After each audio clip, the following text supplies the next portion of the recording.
મારું નામ બારિયા પ્રજ્ઞા, શ્રી મારી પ્રાથમિક શાળામાં આસિસ્ટન્ટ શિક્ષિકા તરીકે ફરજ બજાવું છું. આજે હિન્દી વિષયમાં આપણે સીટીની એક્ઝામમાં જે કન્ટેન્ટ બેઝ પ્રશ્નો પૂછાય છે એ કન્ટેન્ટના પ્રશ્નો લેશું. આપણે આગળના પીરિયડમાં જે ભાષા સજ્જતાના લીધા હતા પીરિયડ, આજે આપણે કન્ટેન્ટના પ્રશ્નો લઈએ થોડા.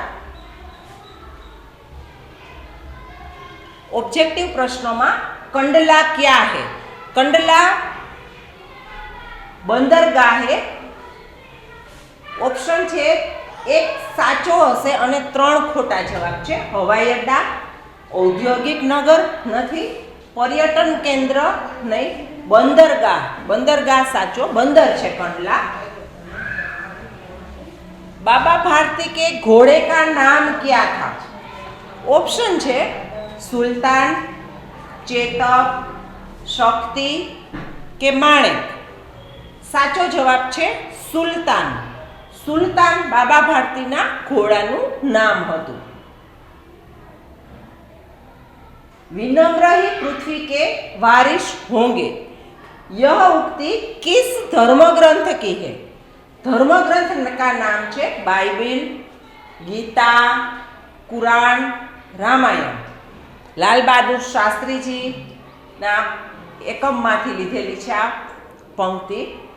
बाइबलनी आ उक्ति छे तो ए जवाब साचो छे.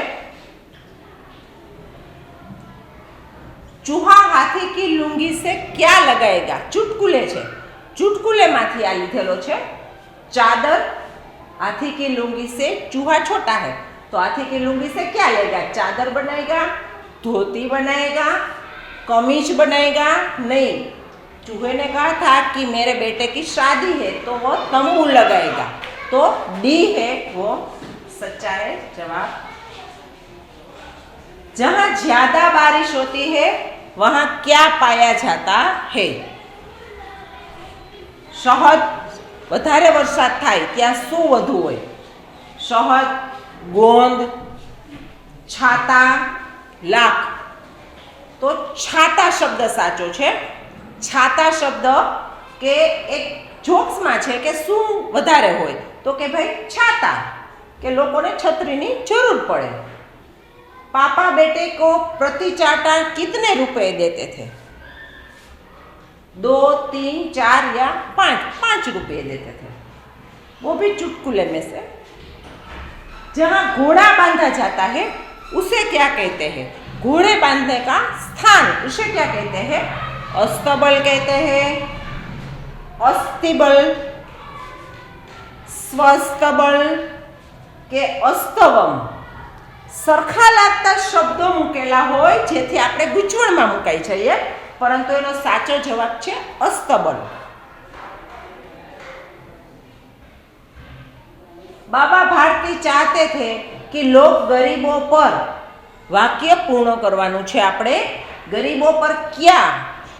विश्वास न करे, कभी दया न करे, विश्वास करना न छोड़ दे कि तरस खाए. बाबा भारती શું ઈચ્છતા હતા કે ખડકસિંહે એમને જે ધોખાથી છલથી એની પાસેથી સુલતાન ઘોડાને લઈ ગયા તો બાબા ભારતીએ ખડકસિંહને શું કીધું કે લોક તું કોઈને વાત કરતો નહીં કે તે છલથી મારી પાસેથી ઘોડો લીધો. કારણ કે બાબા ભારતી ઈચ્છતા હતા કે લોક ગરીબો પર વિશ્વાસ કરના ન છોડ દે. ગરીબો ઉપરથી વિશ્વાસ કરવાનો લોકો ના છોડે એટલા માટે વિશ્વાસ ન કરે નહીં, કભી દયા ન કરે, તરસ ખાય નહીં, વિશ્વાસ કરના ન છોડ દે. सी जवाब साचो छे एमनो. इलाके के प्रसिद्ध डाकू का नाम क्या था? सारे इलाके का. खड़कसिंह, गब्बर सिंह, बधामां सिंह सिंह आवे એટલે डाकूना ज नाम आवशे तो क्यारे एमां भूल नहीं करवानी. खंजर सिंह, सुल्तान सिंह. तो साचो जवाब छे खड़क सिंह. बाबा भारती कहाँ रहते थे?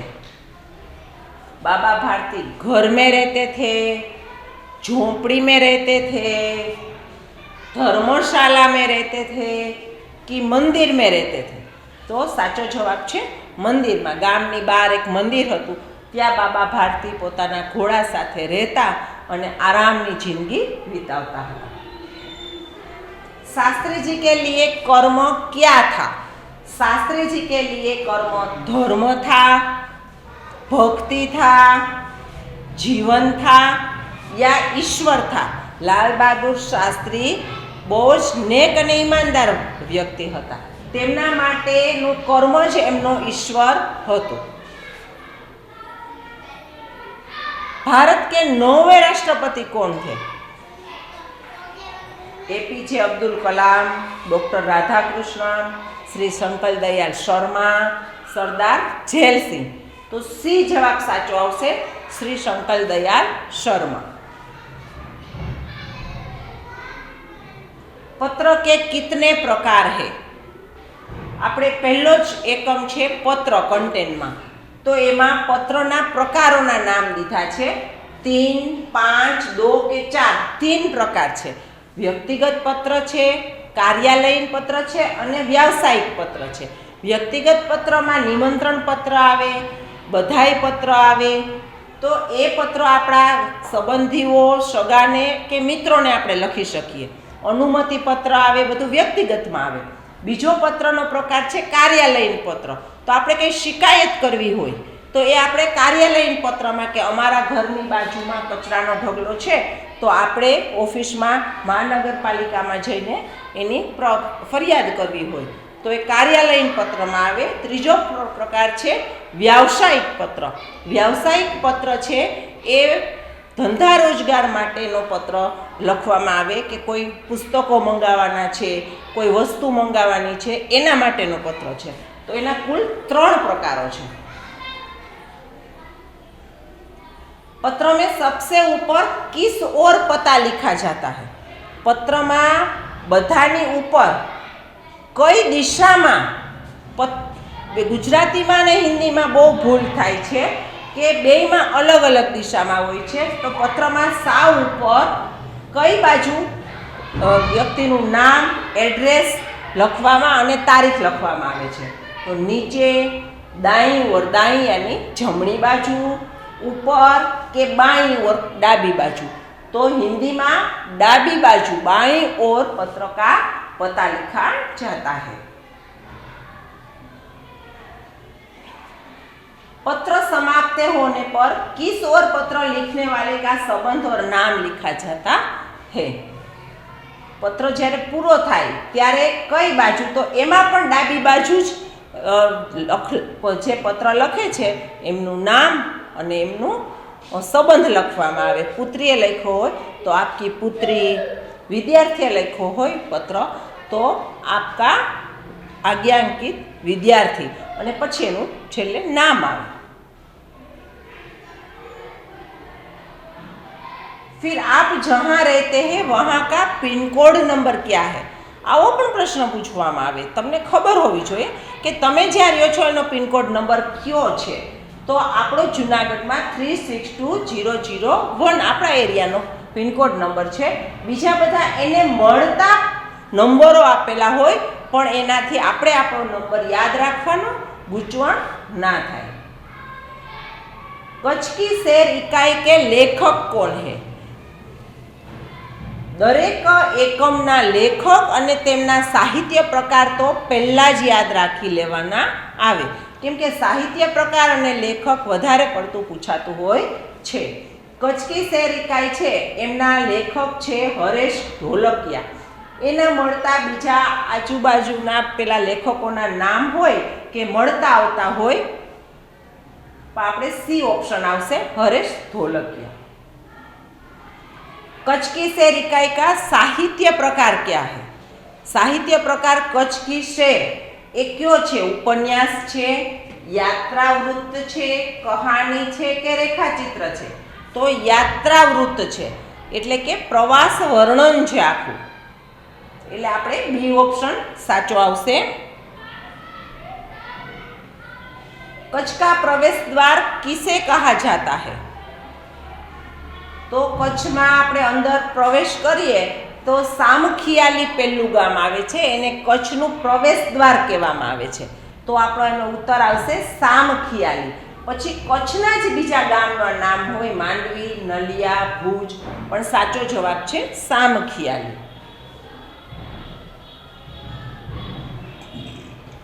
कच्छ का सबसे बड़ा बंदर कौन सा है? कच्छ का बड़ा बंदर कौन सा है? मांडवी, लखपत, भचाઉ, કંડલા. તો સાચો જવાબ છે કંડલા. કચ્છનું જ નહીં પણ ગુજરાતનું સૌથી મોટું બંદર કંડલા છે, એટલે એનો જવાબ ડી ઓપ્શન છે.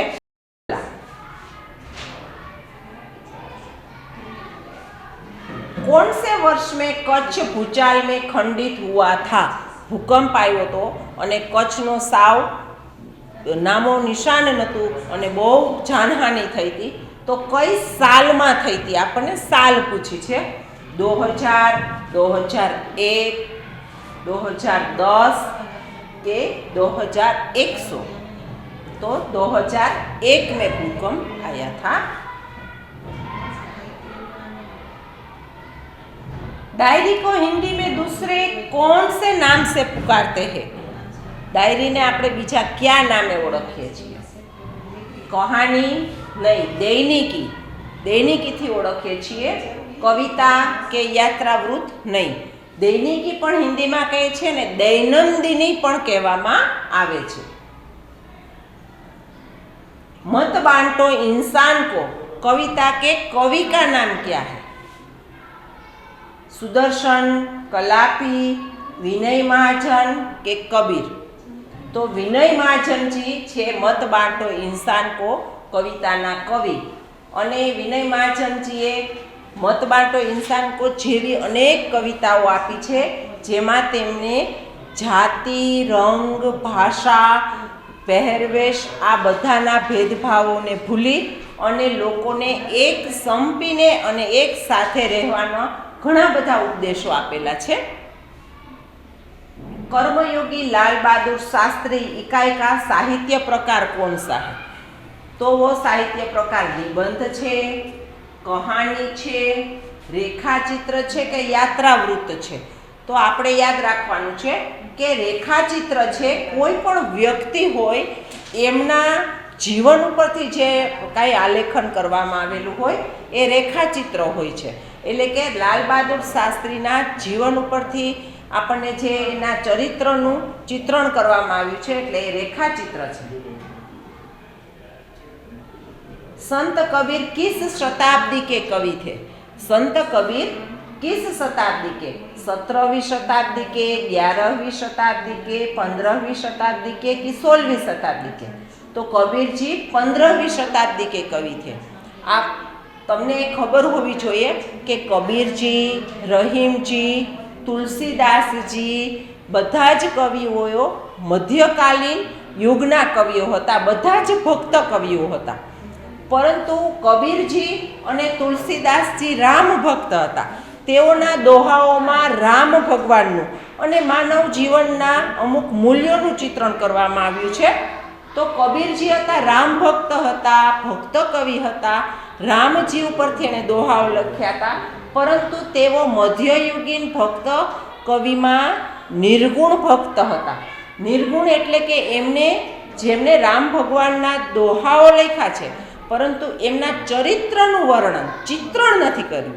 જ્યારે તુલસીદાસજી પણ રામ ભક્ત હતા, એ 16મી શતાબ્દીના કવિ હતા, પરંતુ તુલસીદાસજીના રામ ભક્તના એમના દોહાઓમાં તુલસીદાસજીએ રામ ભગવાનને એક વ્યક્તિના રૂપમાં ચિત્રણ કર્યું છે, એમના સૌંદર્યના વર્ણન કર્યા છે. આટલો આમાં બેમાં ફેર છે. આ સગુણ કવિ છે તુલસીદાસજી, જ્યારે કબીરજી છે નિર્ગુણ કવિ છે. तूफानों की ओर काव्य के कवि का नाम क्या है? तो शिव मंगल सिंह सुमन जी ए तूफानों की ओर काव्यना कवि है. हार की जीत कहानी में कौन से मुख्य मूल्य समाविष्ट है? हार की जीत में क्या क्या मूल्यों समावेश करवामां आव्यो छे? तो एमां आपणे जोयुं के बाबा भारती छे एमणे एमनो जे सुल्तान घोड़ो छे एमने खड़कसिंह छे ए छल कपटथी लई जाय छे. तो एमां नम्रता ए ખડકસિંહને જ્યારે બાબા ભારતીની સજ્જનતાથી પશ્ચાતાપ થયો તો મુખ્ય મૂલ્ય, અમુક મૂલ્ય તો હોય જ છે, પણ મુખ્ય મૂલ્ય એમનું પશ્ચાતાપ છે. પશ્ચાતાપથી એ બાબા ભારતીના ઘોડાને ફરી પાછો એ જ જગ્યાએ, અને બાબા ભારતીને મોઢું નથી બતાવતો, અડધી રાત્રે ઘોડાને મૂકી આવે છે. એટલે એમાં એમનો ખડકસિંહનો પશ્ચાતાપ દેખાય છે. મુખ્ય મૂલ્ય આપણને પૂછ્યું છે કે મુખ્ય મૂલ્ય કયું છે, તો એમાં પશ્ચાતાપ આવશે. हार की जीत का साहित्य प्रकार कौन सा है? हार की जीत कहानी છે અને એનો સાહિત્ય પ્રકાર છે કહાની.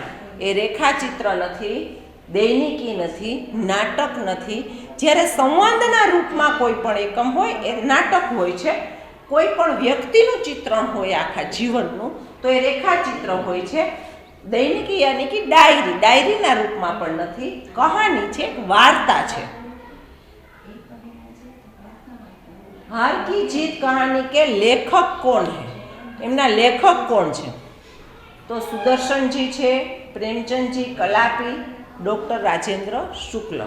તો એમના લેખક છે સુદર્શનજી. हार की जीत कहानीના લેખક છે સુદર્શનજી. रहीमजी मांगने वाले मनुष्यों को कैसा कहते हैं? जीवित कहते हैं, नासमझ कहते हैं, पागल कहते हैं कि मरा हुआ कहते हैं?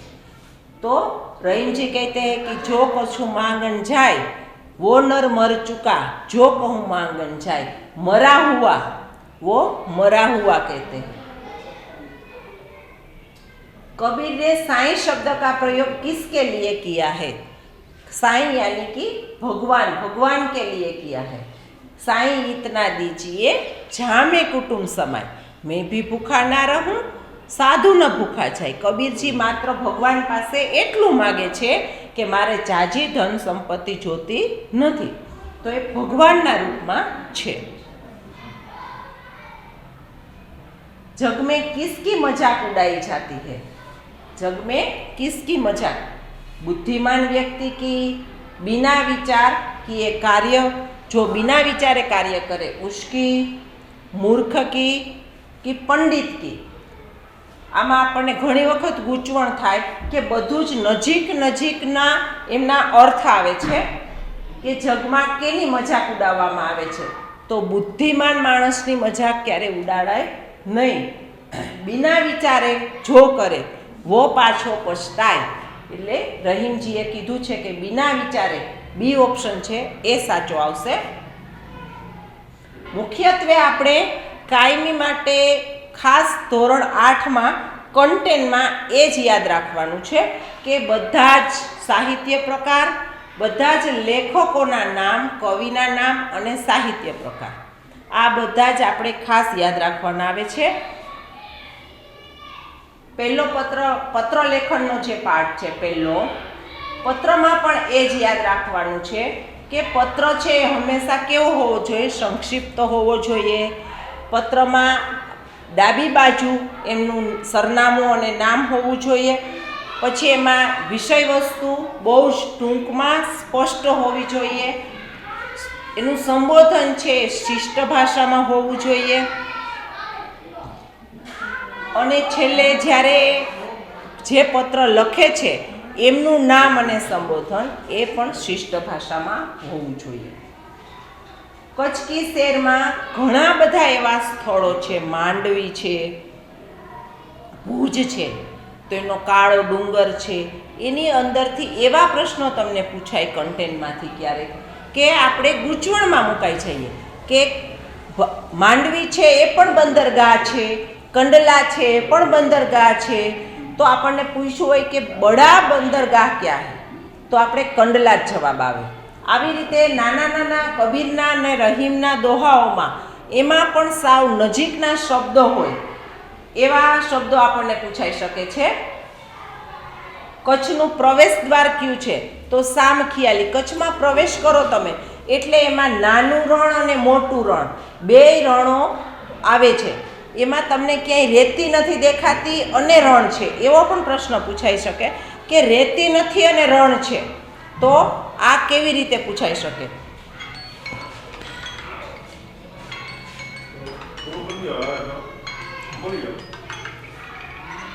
આવી રીતે કન્ટેન્ટમાંથી કોઈ પણ અંદરથી સાલ કે આવા પ્રશ્નો પૂછાઈ શકે તો આપણે ખાસ કરીને કન્ટેન્ટના એકેય પ્રશ્નો આપણે ખોટો ન પડે ખાસ આપણે ધ્યાન રાખવું જોઈએ. નમસ્કાર.